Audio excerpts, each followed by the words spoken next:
I have learned the secret of being content in any and every situation, whether well-fed or hungry, whether living in plenty or in want. So apho Paul uthi uyifundile lento, nawe zifundise, because lento icacile uba yinto efundwayo.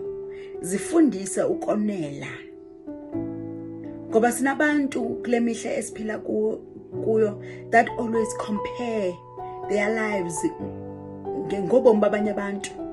You always compare your life nobomi bechomi zakho. You always compare your life with your neighbor. You always compare your life, yabo. Kanti when we are content, isusa la nto yokucomparisa, usoloko uzicomparisa, yo ntoni ukubona izinto ezinjalo. Ziyasuke zazinto when you are content, because uyonela. Awungumntu nje unesirhoko but uyonela ngendawo uThixo akubeke kuyo. And uThixo, it's not that xa kubeke apha ngalomzuzu akazukuthatha akubeke kwenye indawo, ngoba yena usithatha la asibeke la, asisuse la asuka asibeke la, ngoba yena unobubele ngathi. Indeed uThixo unobubele ngathi bangcwele. So ngalo mazi ndithi chawawa, enjoy your day, yeah.